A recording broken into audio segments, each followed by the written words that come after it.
Mfuwe is a Bisa word which means the valley. Business monga disi kunengala tukitako. Lingana mane disi mbula mane sinarukire mushi. Vantu sibana kolole bwino soma garden yankhala yambiri. Vantu bali mama ningi ngambiso. So as a result tigulise buno pano pa market yankangati yodonsera business. Hello. Na vama lodges. Na vevi vamba kushita bwanji kwamba kuli mama garden. So maya kuti ise tipeze benefit buno tigulise malonda buno mwetezi kuisa kudala yankhala yotivuta kumanja. So nyo donsera ze problem mani bisi. Kumbuyo uku tenzogulisa whether matenda ya bwili bwanji atikolera atifafaza atimenso tenzogulisa gangale kuti nalwala bwanji nenzokuza nogulisa but ya palomba challenge ikulu ni yakuti ya bazungu bamalojezi kuwera kwao nipira pakuti bakuya kuli bachifi nopempha seta wera tinkale namwe tifuna kuti tikota ndizana kusapota chani community but you find that vakankhala vankazikika buno bwino vambopeza na vochita vakine vazungu vambosunga nkuku noyambogulisa neshenase tosunga nkuku nogulisa vayakine vambolima madimba mpezeka makabeji matomato vambiri vosiyana so malodges kuti vawere vatisapote so vatisapota vamasapotana vazungu veka na veka. On top of that kulilomba tikabwandire upeza vakabwandire vakatoka kwao vakawela na veve vala vantu vawanu venzo tigula valeka vambokonka kabwandire ati kuli mwenye kwa Masumba kwa Mkanya kwa Jumbe kwa Nsolo kuchikova upeza kuti vantu lomba ovakonka so apa lomba so tikumba kuti kabwandire lomba ikuza kuno pa ground paso so apa lomba nishindie wesi taleka kugulisa kai vonse vili patembo panga vipezeka kukabwandire.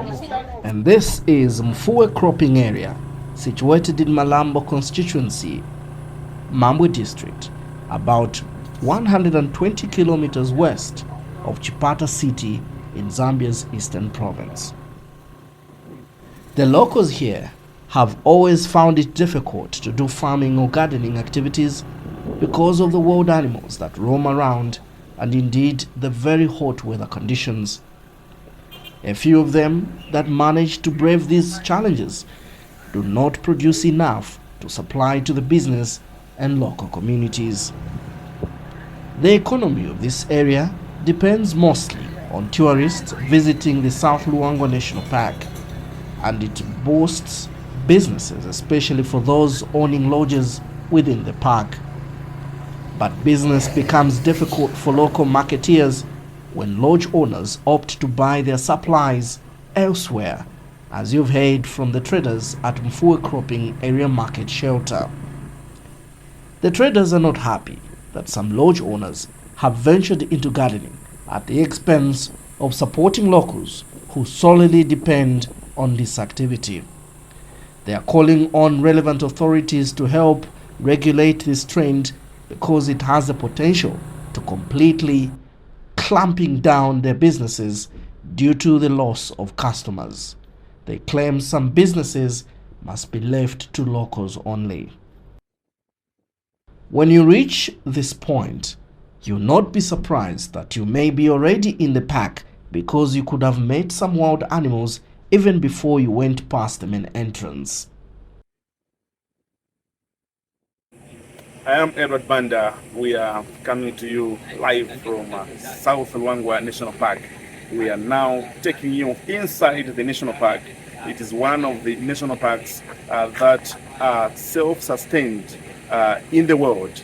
The park just won an award from the United Nations Tourism Organization, UNWTO, as the most sustainable national park in the world.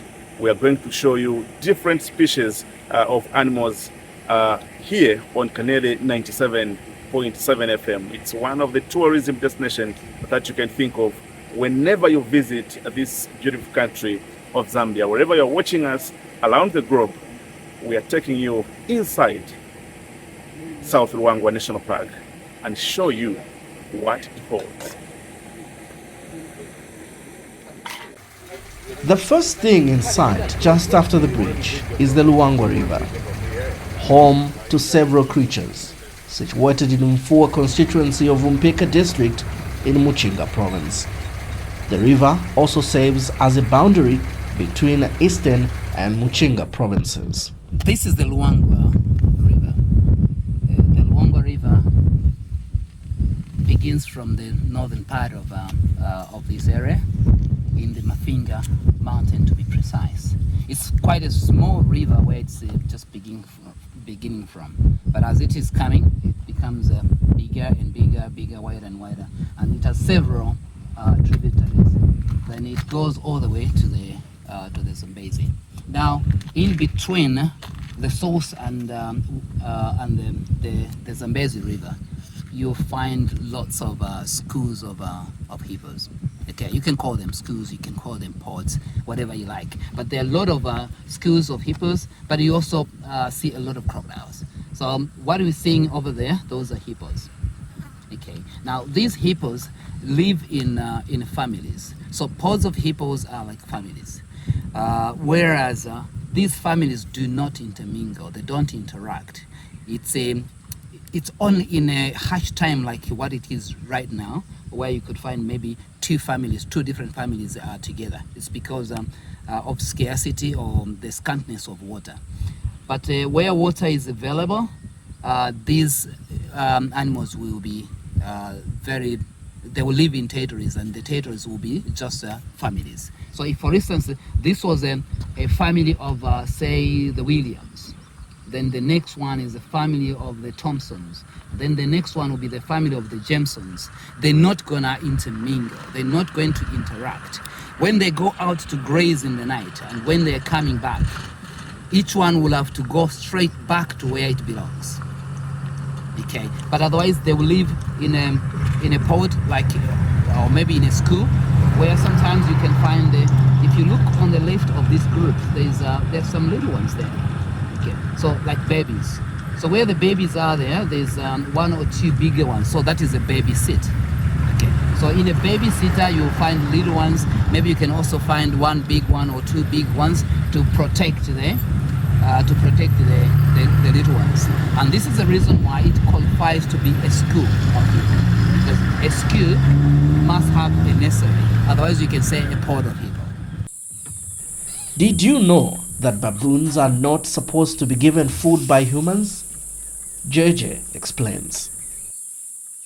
That can be a hassle. So in a situation where you are feeding the baboons will stop looking for food by themselves or for themselves.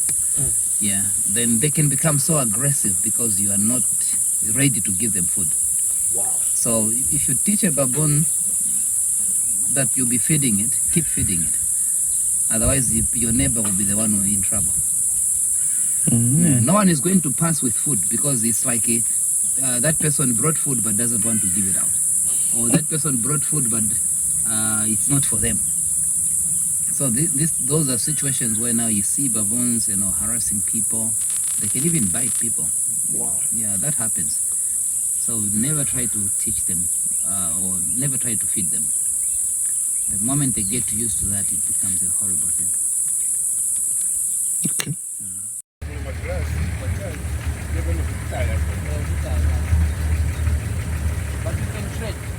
Thornycroft giraffe. A thornycroft is quite a special giraffe because it doesn't occur anywhere else in the world except in the Luangwa Valley. I mean in the Luangwa Valley. So giraffe, okay, there's several species of giraffe. Like reticulated giraffe, we don't have in Zambia. We have the southern giraffe. There's some giraffe like the Maasai giraffe, Angolan giraffe. There are different species of giraffe. But this species we're talking about, the species we are looking at, Thornycroft, only occurs in Zambia and in the Luangwa Valley, just in the Luangwa Valley. So it's one species which is endemic or unique to the Luangwa Valley. The other one is the Cook's wildebeest. So Cook's wildebeest does not occur anywhere else except here. What makes it unique to only be found in the Luangwa Valley? Well, the uniqueness is pretty much the way it looks. The body patches, when you're looking at the body patches, they don't go below the knees. Huh? Okay, giraffe may have body patches that will go below knees, but they don't go below the knees. Then they've got what I would call almost regular patches. Not that the patches are regular, but more regular patches. And in males, as they grow older, the body patches become darker. Then it's also slightly smaller than the southern giraffe, because it's a subspecies of the southern giraffe. So it's slightly smaller than the southern giraffe itself. That's what makes it unique to these others.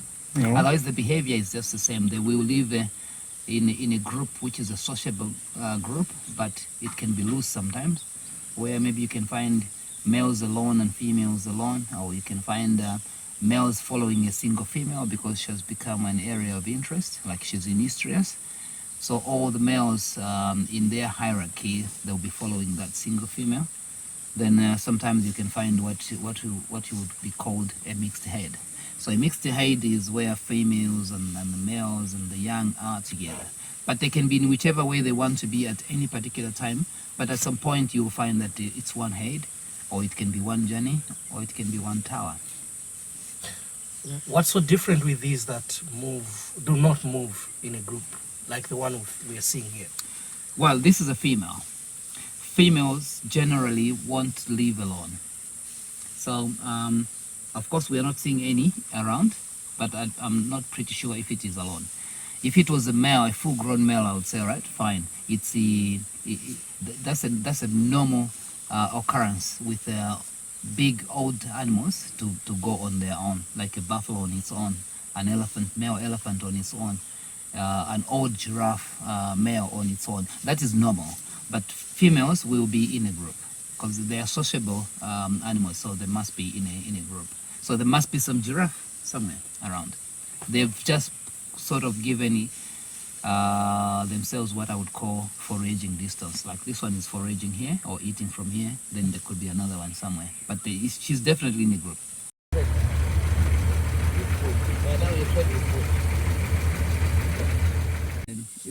It's food stuff, forage. Excuse me. So baboons or monkeys would be feeding pretty much the same as most mongoose, because mongoose would be, say, omnivorous feeders. The baboon is equally omnivore.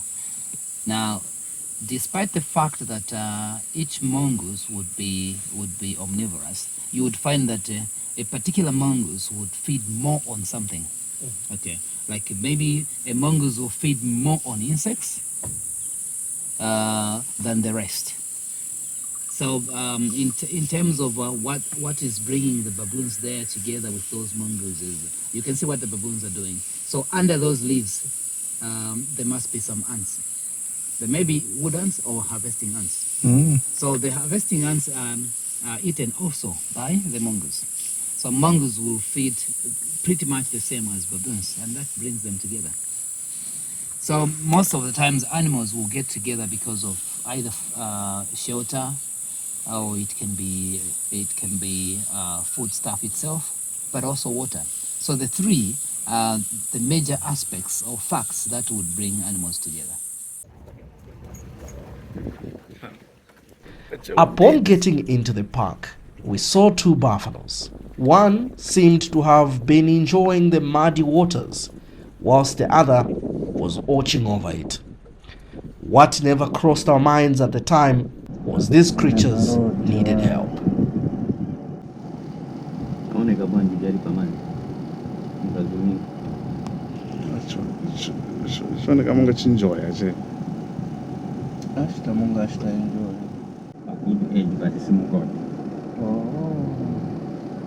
Waliko wakote wakuti black. Na maso aoneka kuti hapa pali nyama.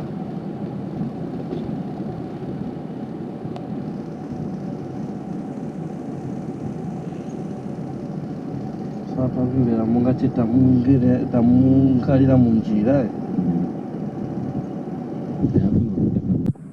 2 days later, when we went back to the park, we found them dead, and lions, vultures, and crocodile were busy eating the carcass.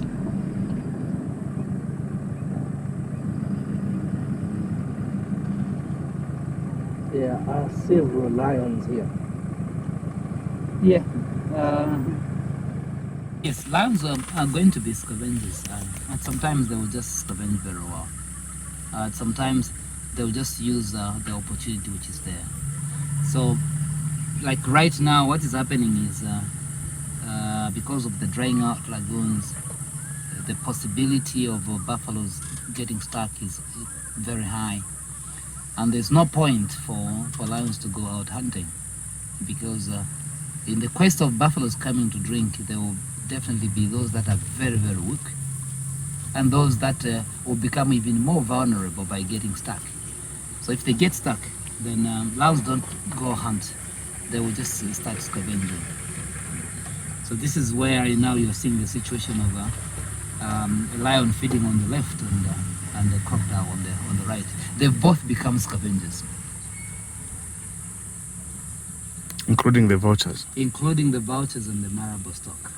So like these, we have white-backed vultures. Almost all of them here, white-backed vultures. But the tall ones, those grey tall ones, are the marabou stocks. So marabou stocks, like unlike many stocks, marabou stock is one stock that is also known to feed on carrion. So you will find it on carcasses, just the same as vultures, despite the fact that it's a stock and it would be feeding mostly on fish. But it also joins vultures for carrion. So that's a whole buffalo stack there? Yeah, that's a whole buffalo. You know, there are actually 2 buffaloes there. There's one where there's a crocodile on the line there, and then where they just, a couple of vultures and the marabou stock. That's another buffalo. So 2 buffaloes got stuck. So can we say that buffalo died on its own, or it was killed by these same scavengers? Well, I presume they died on their own, because if they were stuck in the morning, then they tried to come out all day long, then they couldn't. Remember, buffaloes are not too good in the heat, so obviously the temperatures were very high, or quite high. That was too much for a buffalo, but again, it's trying to escape death by trying to come out of the mud. So by the end of the day, they became so weak. So it's possible that they can die on their own, but also a possibility that if this pride of lions was here yesterday and those buffaloes were getting stuck, then they might have just gone there to finish them up. But both are possibilities. I'm not too sure, but both are possibilities. Where lions will simply go and finish the buffalo which is stuck. That is very common.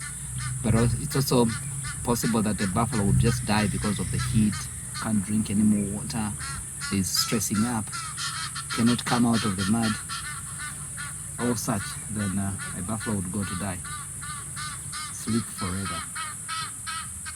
Okay.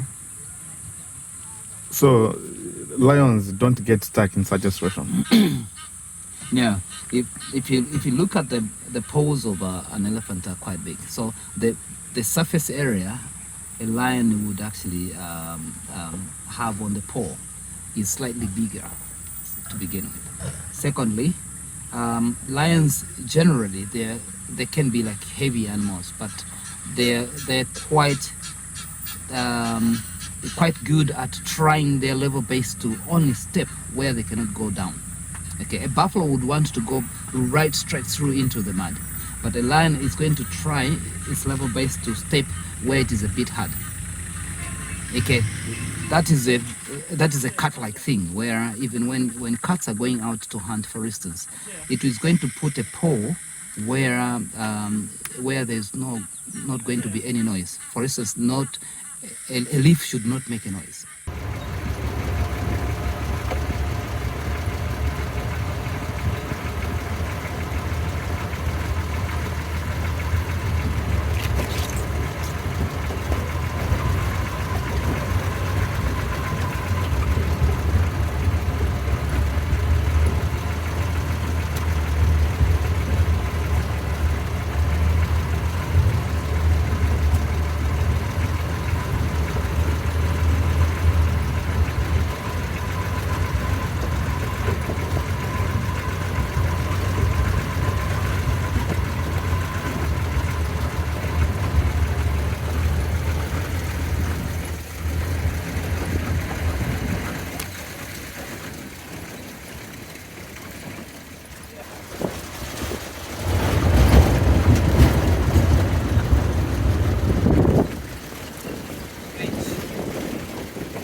Man, I would say. Because he's got great teachers, huh? Yeah. Well, it's got beautiful teacher there. Yeah. Not just great teachers, but great and beautiful teachers. How are you enjoying yourself? We're very well, thank you. How are you, sir? That's good.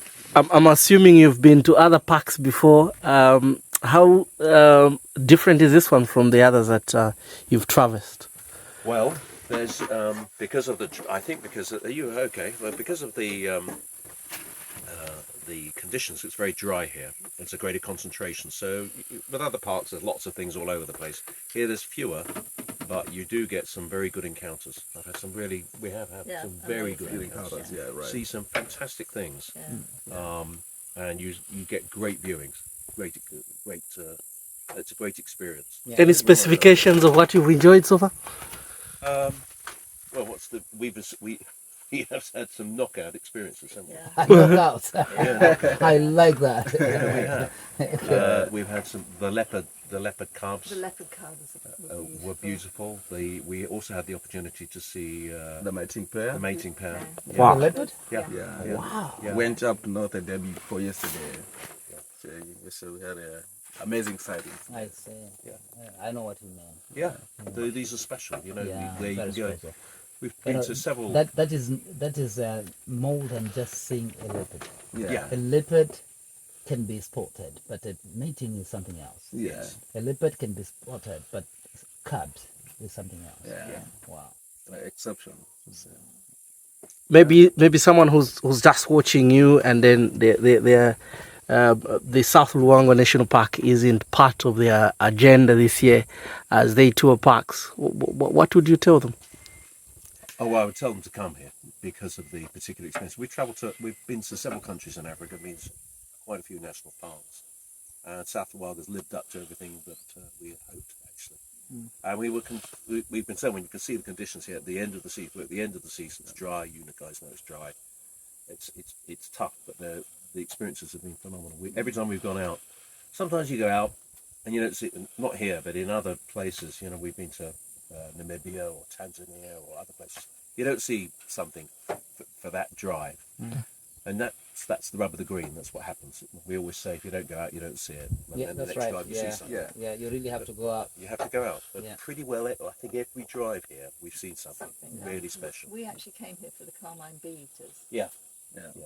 I had this That's particular primarily desire why we came. to see the southern Carmine bee eater. Yeah. Some friends of ours have been to Zambia last year and seen southern Carmine bee eater, and we couldn't come at the ideal time because of term times and things like that. Oh yeah. But then the other thing is to see leopard. And we've seen Yeah, leopard. but did you manage to see some common beetles? Oh yeah. Yeah. Oh yeah, but within like almost off the time. Andrew managed to get to see Carmine bee eaters, Within about an hour. which is fine. Yeah. Then it was just another common beetle. That's how it starts, you know. It starts like That is you it. really But when want you to haven't see. seen it, you want to see it. Yeah. Then it becomes just another common beetle. But you know, they're so special birds. Where are you from? Is this your first time in Zambia? Yes. Okay. Yes.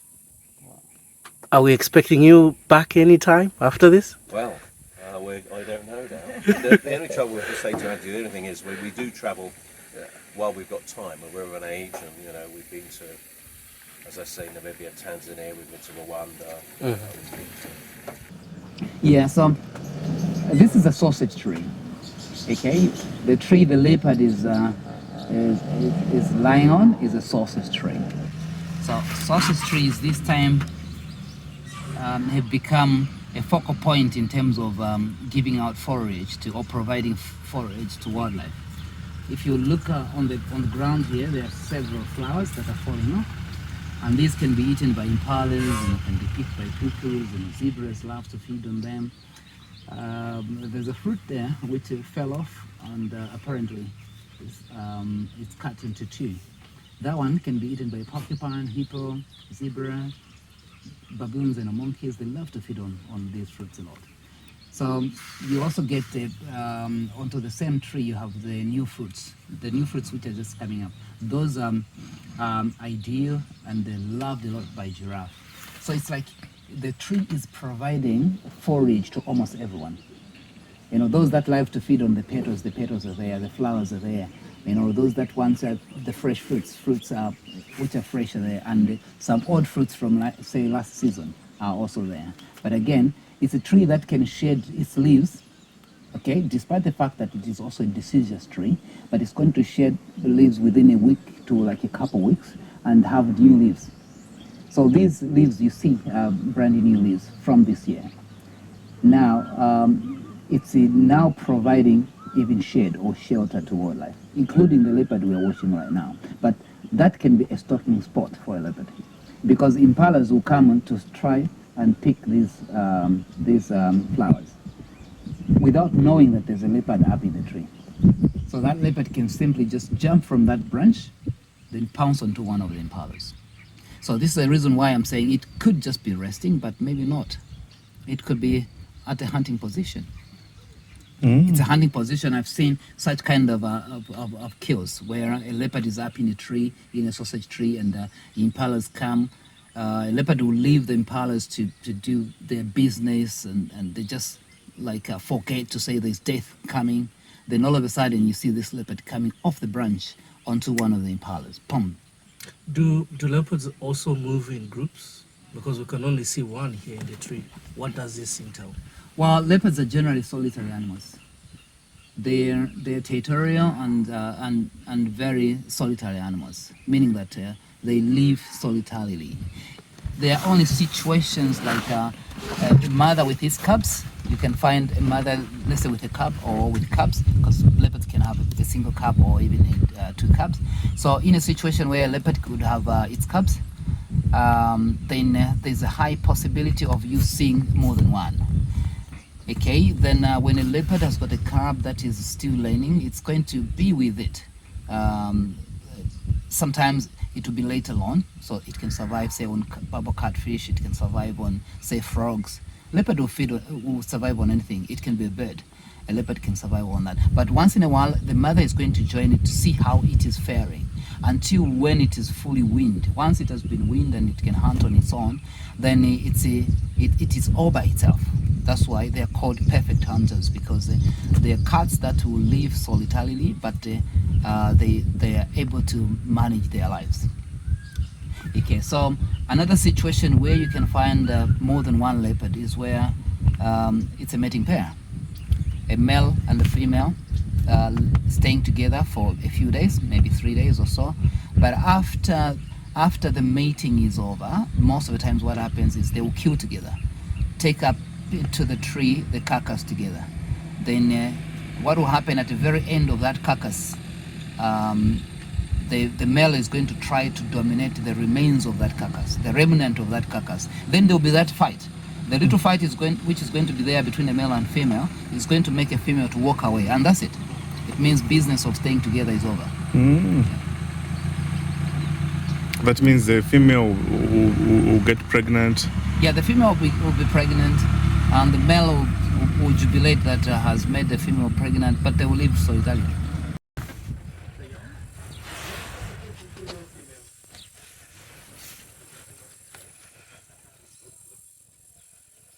She has a real interest to hunt. So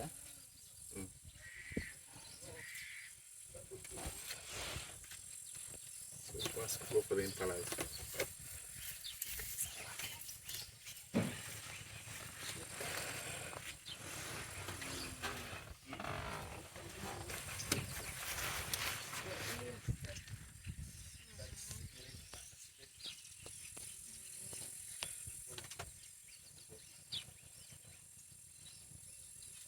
This is more than seeing a leopard.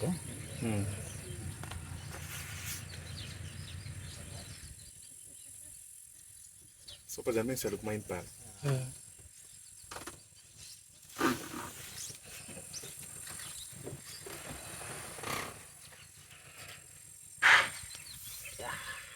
Has been spotted.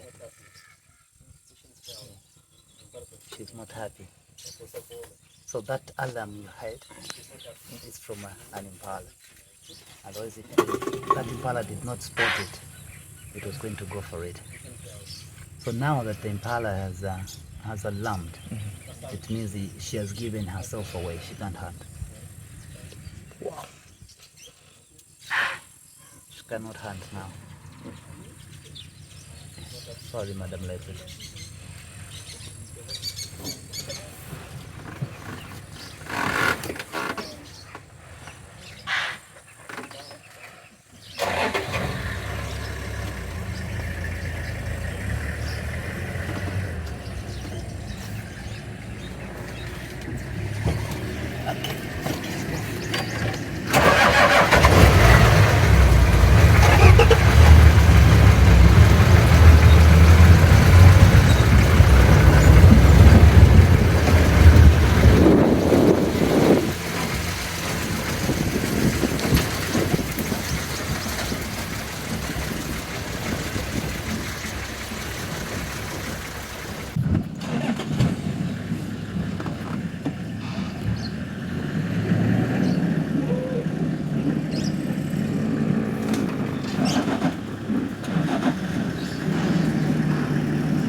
Short and later, it's now lapping water.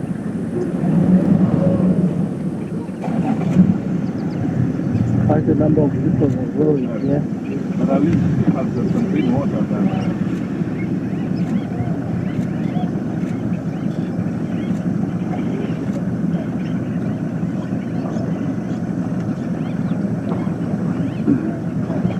We are getting a blast for the leopard, eh? From a leopard just up in a tree, then a leopard coming down the tree, leopard trying to hunt, just walking freely, then loving one. So there are few things that are happening.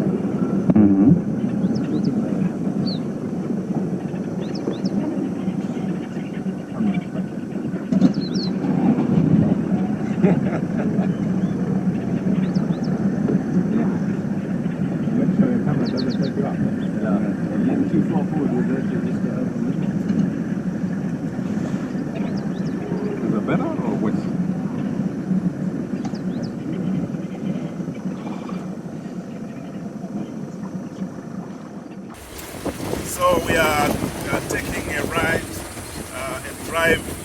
a safari drive here in South Luangwa National Park. That's where we are taking you, and we're showing you different sceneries that are found here in South Luangwa National Park.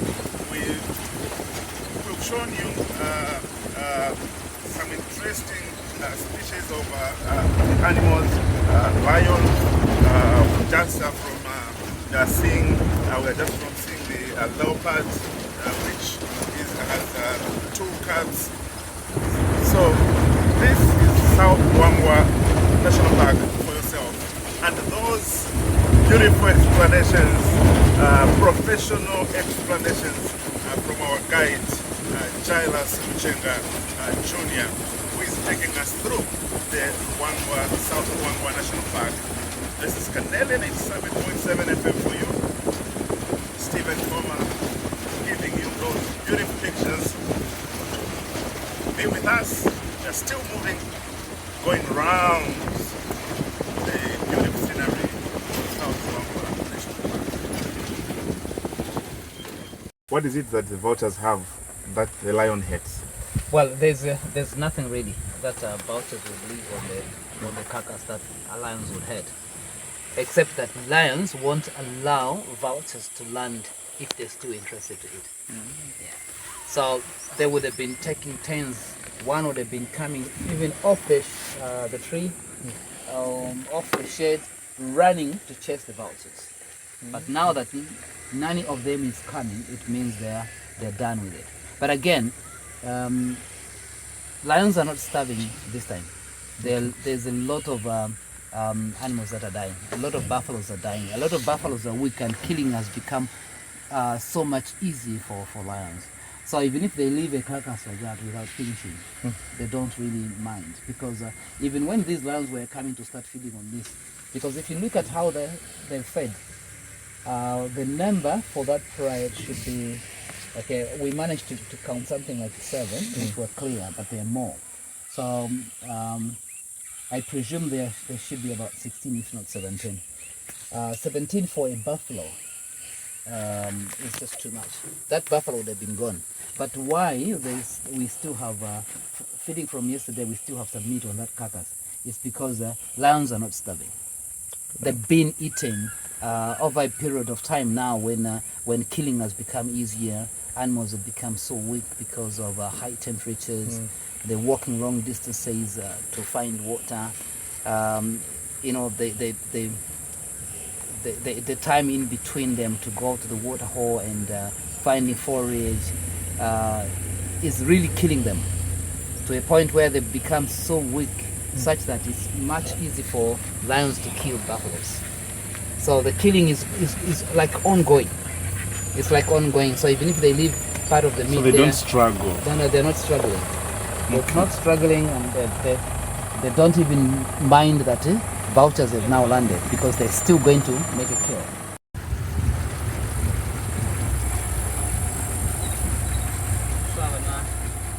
Let me say about 3-4 years ago, when we sat down with CSL, we were trying to find out which way can the local people benefit. Okay, of course there were several other aspects that we had to bring together, how the local people could actually benefit. But one idea which went selling very well was giving them community drives. So what you're seeing here are community drives, and the community drives have not just been started now. They've been going on for the past 3 years, and it's a progressive movement which is really benefiting both the safari operators, the national park itself, all the people that are involved in the national park management, including the Guides Association, where I happen to be one of the chairpersons, and everyone else around. Now, what is happening is that we're picking people at random.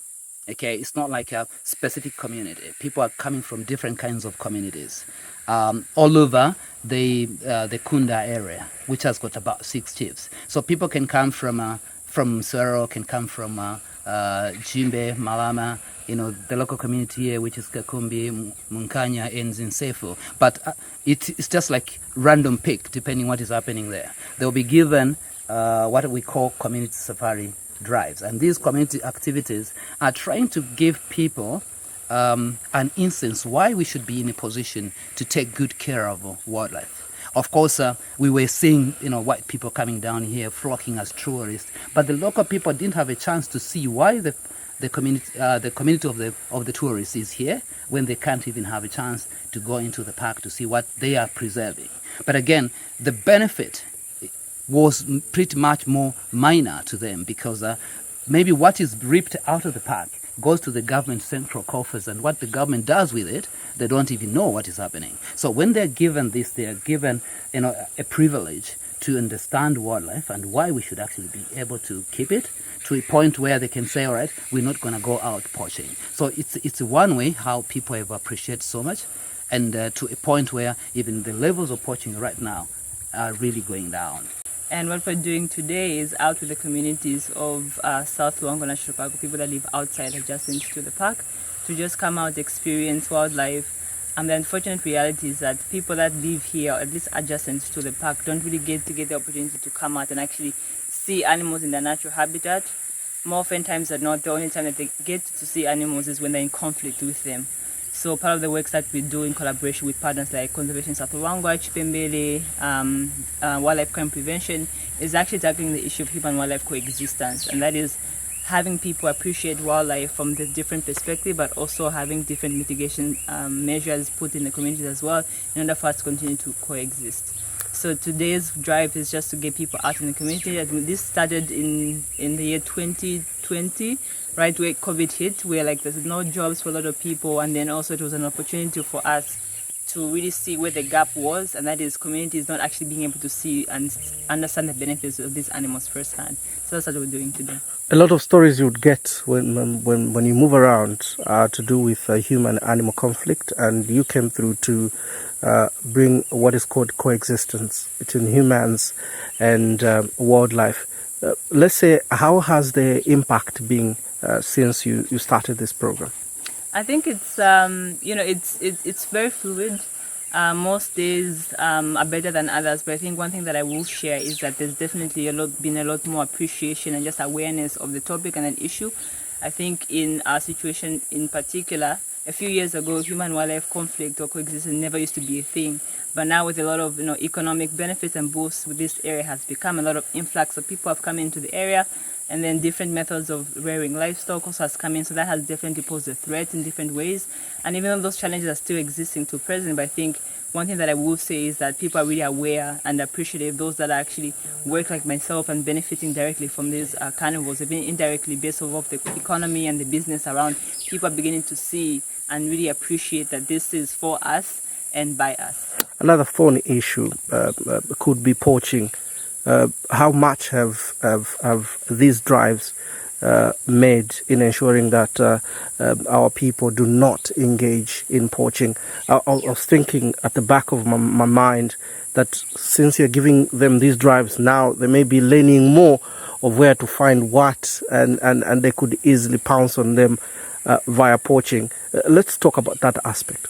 I think generally, and this is one of the avenue that we use for sensitization, but there's various means. We have conservation clubs in schools, we do community theaters, we do radio shows, and just continue keeping the message out there and like sensitizing the communities. And I think in one way, more often than not, it's like when actually people can actually see the benefits offhand and directly, and actually being able to experience that themselves. I think there's a level of appreciation that you have a lot more when you actually see it for yourself versus someone else telling you or seeing it on a magazine, on TV. So this is what we're trying to impact in the communities, and we hope that this actually brings positive, and so far we've seen positive of it and not the other way around. You seem to be so passionate about what you do. Absolutely. What's the driving force? Well, I am from the communities myself, so I grew up just outside here. And I remember the first time seeing animals, or elephants in particular, was when they were raiding our crops in the communities. And then from that perspective, it was a very negative outlook, and rightfully so, because that's the only way I knew to interact with wildlife. But I think in opportunities like these, conservation clubs, and also being able to come out and experience wildlife in its natural sense really shifted my own perspective. And hence from that onwards, I went on, and then many of my peers also just joining conservation, and then also hopefully to impact the same from the communities where I come from. Someone from your background who may still be where you were back then, what would you tell them? I would say, conservation for a very long time has had a very whitewashed kind of outlook. But I would say that has changed now, and we're seeing a lot more local people actually taking up these positions and being driving forces. And I think the more we begin to see that, the more our perspective also changes in knowing that this is for us, by us. Conservation is for us and it's for the people, and we cannot conserve animals and completely outlooking the communities that live alongside them. Do you have an instance where maybe you've targeted a few number of people to come through and see, just like what the ones in the background are doing? They come in large numbers than you can bring them here. Does such a thing happen? And how do you handle it? Well, I think there's always an outcry for a lot of people actually interested in coming to this ride. But then, we can't do everyone at the same time, so we try to be strategic in how we select and in the areas that we work with versus with areas that are experiencing a lot of conflict. So we also try to strategize and get people that are actually being affected by these animals on the other side also come in and experience. So I think there's been a lot of outcry, people interested to come in, but then we cannot do so much funding dependent, but I think just strategizing and doing it slowly but getting gradually. Hopefully in the future we can even do more. Kwera kwasungwa kuti ama officers ava okundowera kumunzi kwasukuzona vamene vuchiteka mmenzi kula chimbwi nkhalamu zutifutanga so tapezeka na privilege yakuti tiene mkaone vinyamba vamene kuvukutana vuta ndoze vinyama kuzosiku setueta kumbuzi ng'ombe so vinyama vuliewa na vamene vinyama nde tapeza ko mwaya kuti tipasoko ni vantu patondo ni ava vamene tawera nawo kuti mukaone nyama zamene zikufutana usiku sepa nisote mwangako kwa kuti tafwika mpaka lomba neti kaliozisange nyama zamenezi so tiyembeza kuti as we move around tiziona I think muli ndi chiyembekezo chotani? Chiyembekezo chakuti avantu otiphunzitsa sengati taveta mbuzi tuveta ng'ombe mwame tusungira ni bwino so itiphunzitsa mwame tikampangire makhola kuti to prevent animals kuti vingaryewe tuja kuti mwame tikavimangire so teyambapa tumanga makhola akulu abwino kuti olonkhalamu zawera chimbo awera singa chitataki. Something nice, stepping out of the vehicle within the park, which I was totally advised against. Yeah. But yeah, I think we're safe here, isn't your it? lions are there. Yeah. We're safe with the people around. Yeah. We'll be able to get back to our... We're getting back to our vehicle. Yes. Maybe you can walk and then just find us by the entrance. We should leave you here. Which entrance? The main entrance. Just no. after the Luangwa River, we pass the bridge. You can find us there. I think you don't want me. Really? Yes. You can't survive it here. I doubt. All right, great. So, wonderful time here in the South Luangwa National Park. This is Kanele 97.7 FM in Chemo Inu. Like I did mention earlier on, we were advised against doing what we have just done right now. But since we have a guide, it says it's okay. And yes, we are now trekking back into our vehicle so that we can look for other areas as well. So, great insights from the interviews that we've had, and it's been nice being here, isn't it? And we are being led by our guide, Jairo Samchenga Jr., who is trading as JJ Par Excellency Safari.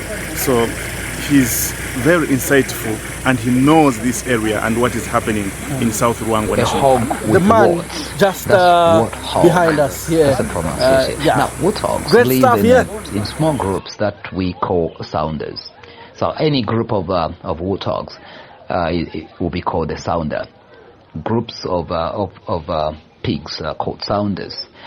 There's sometimes when you can find a boar on its own, like a big male on its own. Warthogs live in burrows.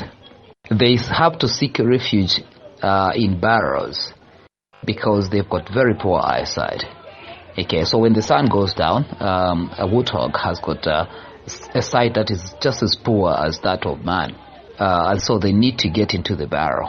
Now, the issue is that warthogs do not excavate burrows. They don't excavate burrows for themselves or by themselves. So they have to use the disused burrows from either a duvok, it can be maybe a barrow that has been disused or even still in use by, say, a porcupine, and any other place which would be suitable. Sometimes you even find them in culverts across the roads. So because they can't see nothing in the night, and for them to be protected, for them to be safe, they need to be in burrows. Now, these hogs are generally animals that can eat whatever comes across their way, but they will feed mostly on tubers and rhizomes, grassroots. Such makes a very good meal for warthogs. Now, if you're looking at that warthog over there, what the other one is looking pretty much dirty, like very muddy. Yeah, it's one general tenders that animals without fur or less fur will have to do. They need to get to a water hole, not just for drinking, but also to wallow in the mud, because the mud takes a bit more time to dry out, and that helps to regulate the body temperatures. So what animals are we talking about here? So we'll be talking about buffalo, you'll be talking about elephant, you'll be talking about warthog. These animals love to get into pools of mud, just to have mud over themselves to help regulate the body temperature, to clear out the ticks, because the ticks will get suffocated by the mud. And by the end of the day, you'll be seeing a warthog scratching. That is to remove the peels of dead from the body with dead ticks. Sometimes it will be scratching against the trees. All that helps a lot to make all dead ticks fall off the body. So middle of the day, as hot as it is, this is what we're going to be seeing. Buffaloes going to pools of mud to wallow. You could be seeing elephant, but right now we are seeing a lot of mud over a warthog which has been in the mud.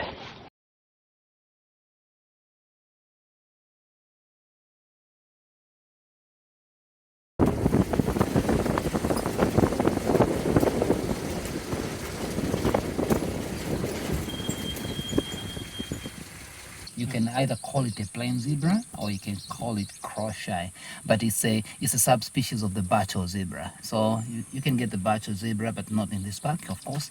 We just have the subspecies of the Bacho zebra, which is the cross-eye. So now the differences will be pretty much to do with the stripes.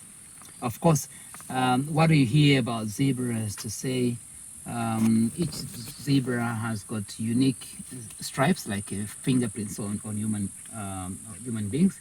Yeah, that's working on any species. Okay, so however, the differences will be these other zebras who have a saddle stripe. A saddle stripe is a brown line in between white. Okay, so you can have, say, the mountain zebra or the Gravis or even the Bacho zebra itself. It will be black.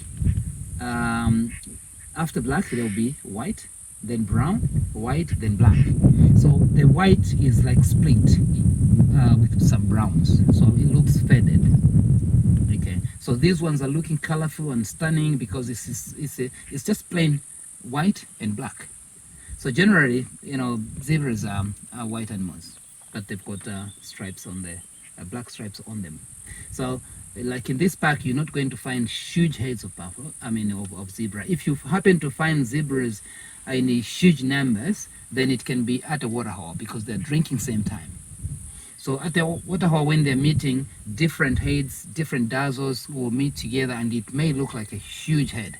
But when they go out to start foraging or they're going out for shelter, whatever, they'll split to those smaller numbers. So the best is you call them dazzles of zebra. Now, when you say dazzle zebra, sometimes you'd say why dazzle? But what it means is we are looking at 4 zebras here. In a human sense, from the human perspective, we are able to split the 4. Okay, single out them and be able to count that there are 4 zebras here.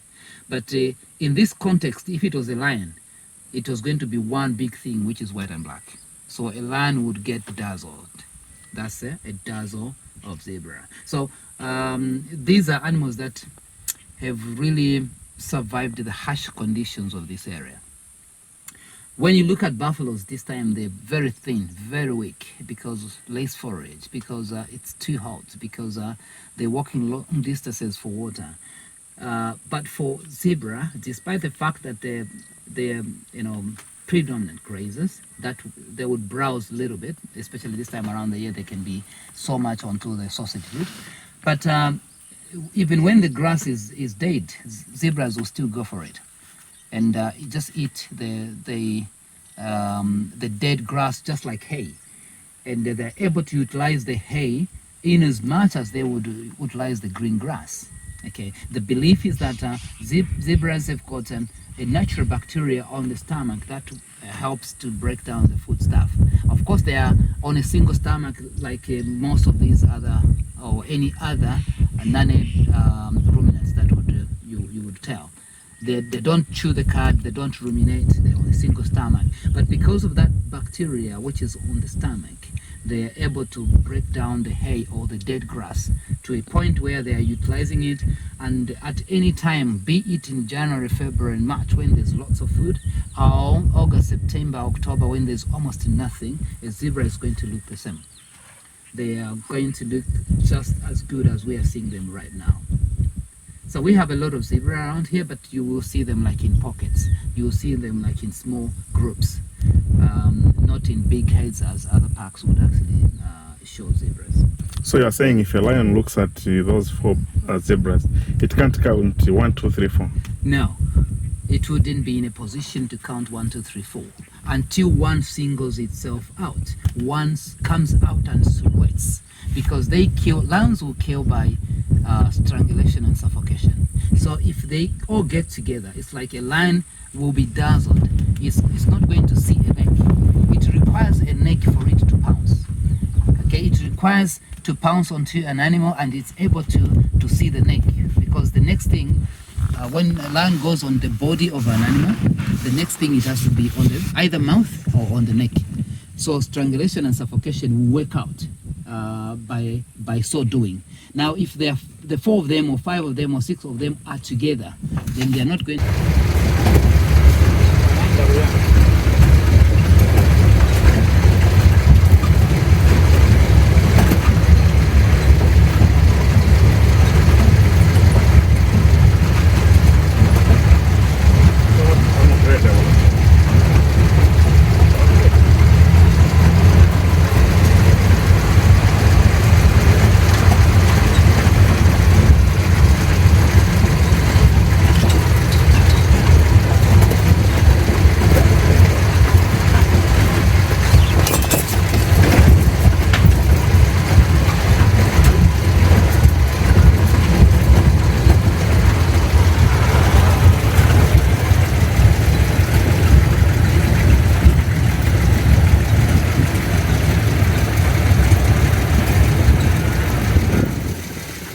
From about September, say maybe the very end of August, September, October to the beginning of November, the carmine bee eaters would be below the equator. Particularly, you get to see them in Zambia a lot, because the banks are okay. Like we've got very good banks. Rivers have gone down, water is less. Then our banks mostly are sandy banks, so they're able to dig in. So they're here for pretty much 2 major things. One, for breeding. Then secondly, there's a lot of insects during this time. So during the time when they're breeding, of course they need to feed. So they should be in areas where they can find some bees, they can find other insects, including butterflies. There's some times when you can get some butterfly migration from say the South Africa side, going all the way like up north. So this is the time when these bee eaters are able to pick a few butterflies. They're able to pick different kinds of insects, including the bees. But generally, what would bring them here the most is nice, good banks which are easy for them to dig for their breeding time. So like you can see them, it means they're breeding. So this is the time when they're breeding. Soon or later, I think in the next few weeks to come, these bee eaters will have to head back to the East Coast, like I'm saying. So East Coast, we're talking of countries like... Yeah, we are talking of countries like the eastern side of Tanzania, okay, the eastern side of Mozambique. Yeah, so, but now they're inland, pretty much like inland. But north part of Mozambique, on the east side, going up north. So these trees you see around here, the commonest are yellow castles. We call them yellow castles. That's Cassia siamea. Now the Cassia siameas are associated with the human habitation. So in most of the areas where you find these trees, that means that people might have lived there, or people are living there, because they're not indigenous, they're exotic.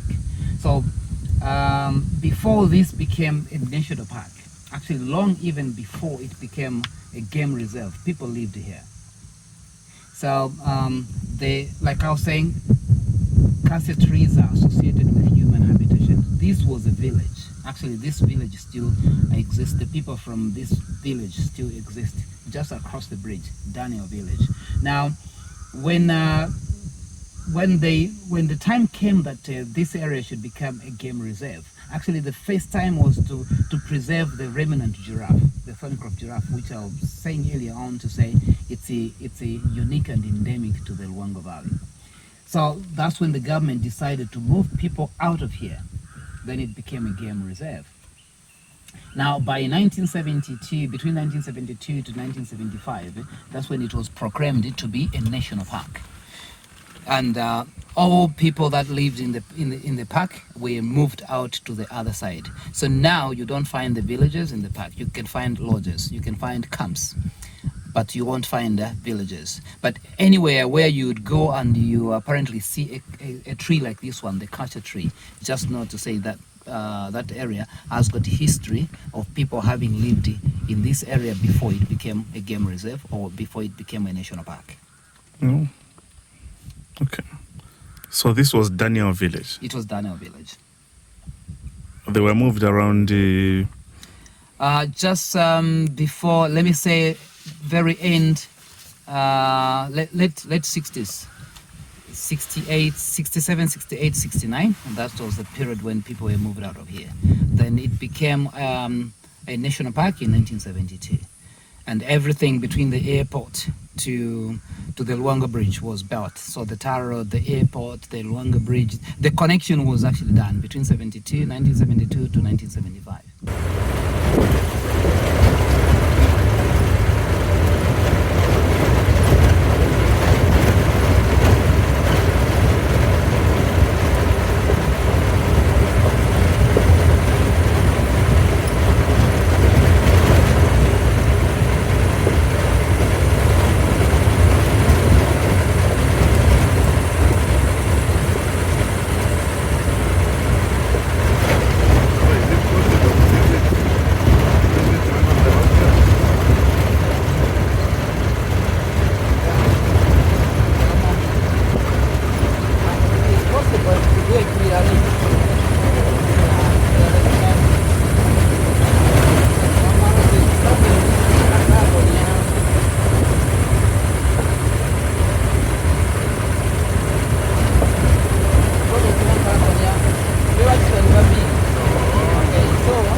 National Park is obviously one of the brilliant national parks on the continent.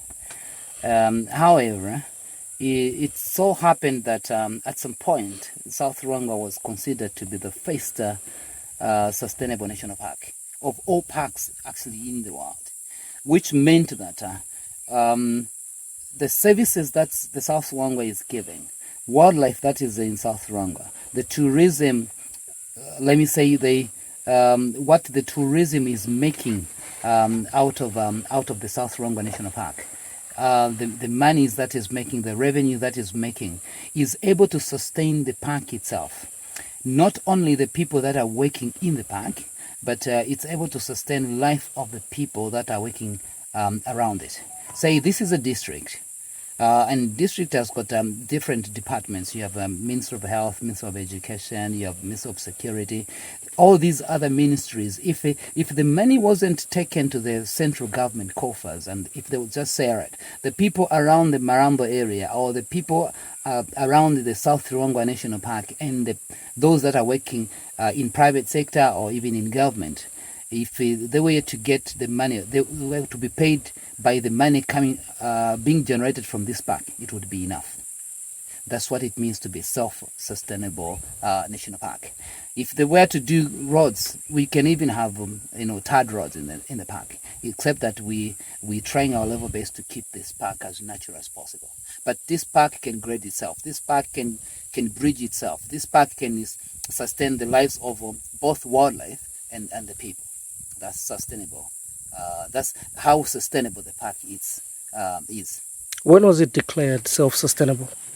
Well, I would say by now it's around 10 years. Yeah, 10 years, around 10 years. So it was in 2014. For self-sustaining, we found out, having had conversations with the locals that are also doing business, specifically, these are people that are trading around markets. They are complaining that they can't sell their produce to the lodges around here because it seems like lodges have also ventured into gardening and making them very, very difficult to survive because they are now lacking customers. Should we say that now is defeating the purpose of it being self-sustaining?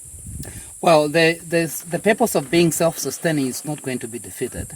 The only thing that is going to, or that is happening, that is going to happen, or that is happening, is that the people around here won't just be given so much privilege to be into it full time.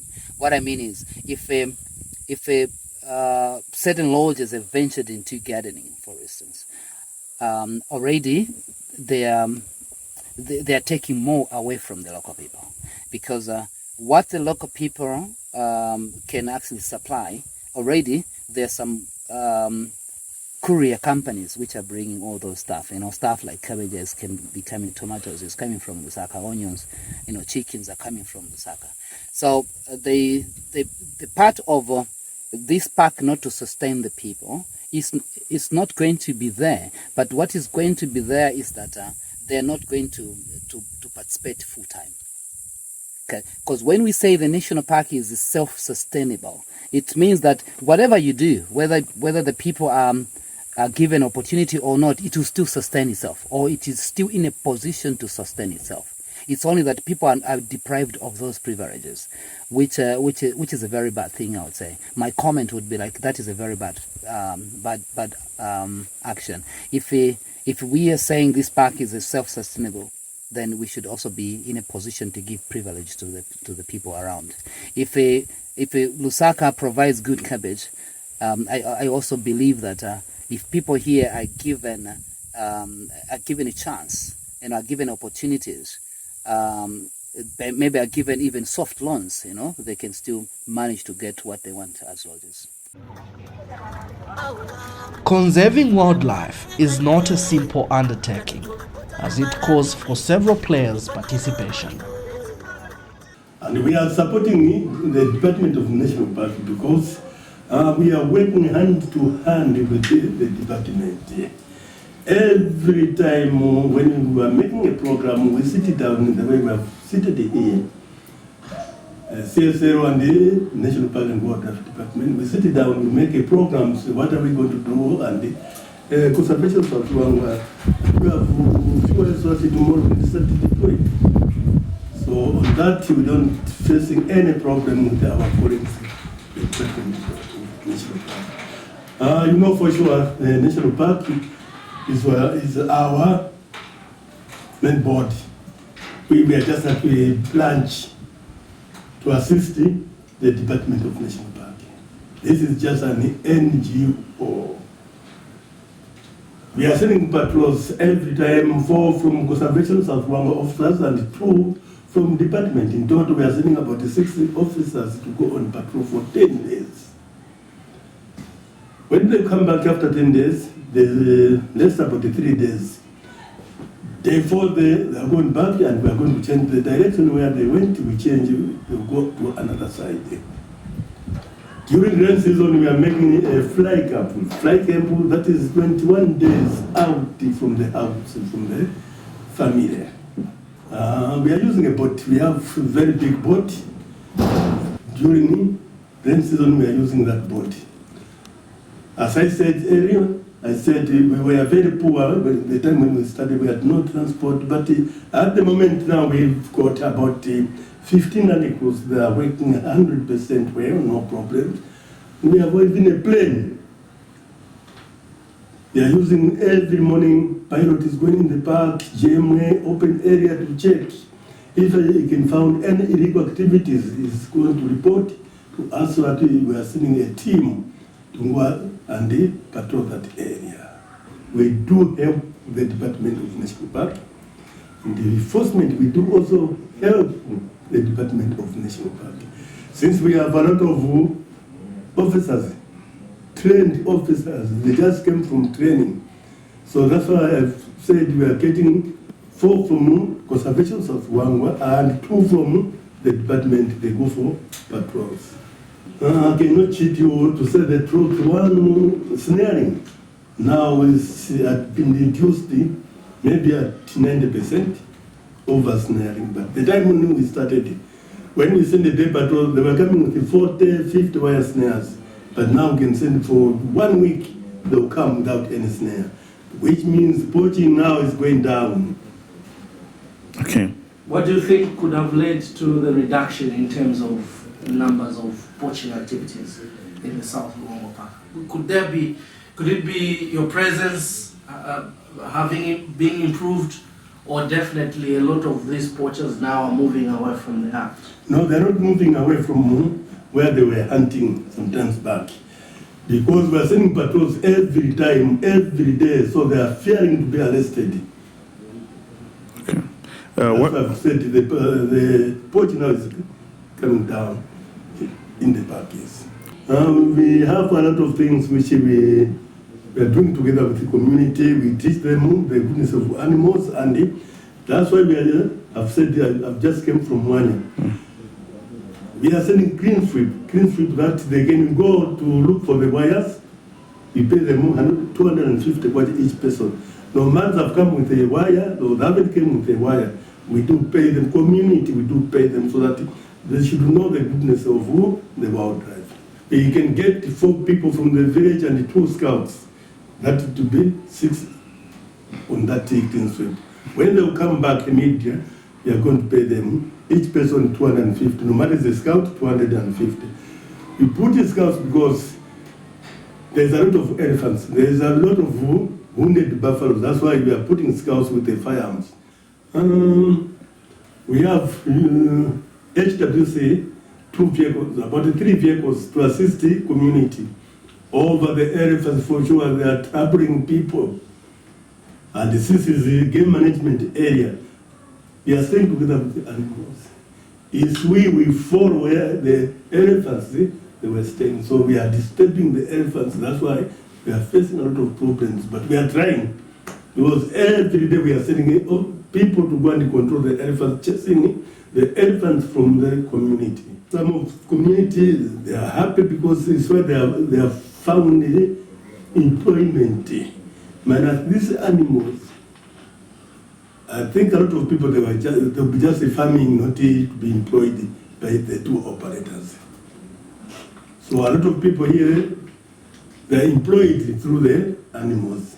We have the donors, so through the research which we are making here, that's why these donors, they do help us so that we can continue sending patrols, we can continue buying rations, fuel, and the transport. Okay. So, all of this, we do assist the department. Okay. Because we are working together hand with the department. That is our motherboard. Can we tell you, this is not shotguns. Oh, yeah. These firearms are homemade firearm, MLG. Okay. In our language, we said Kulogodela. So we put here, when the visitors come, they will see these firearms. We talk to them over the way they are using these firearms. People, they are very happy to hear the way they are using these firearms. 5 years ago, people, they were surrendered the firearms like MLG and shotgun. So after that person who surrendered that firearm, we are giving him something. The way we are working with the department, we are not facing any problems. And we are working 100% without any problem. And even in the community, they are very happy to know what we are doing here, to hear what we are doing here. Okay.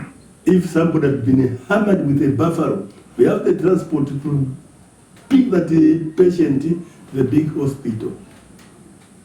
So that's why the community, they are not against the conservation South Luangwa.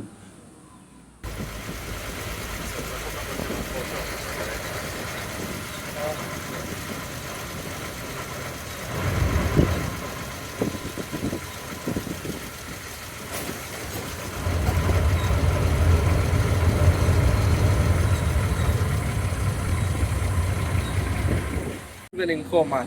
Thank you so much for making time to watch this particular documentary from Kanele 97.7 FM. We did come through here at the South Luangwa National Park, where we are showing you what is made of, and definitely get to know. There are those of you that would want to come and see all these things. Feel free to do just that. This is the rightful destination. Wherever you are, come to South Luangwa National Park. You'll never regret.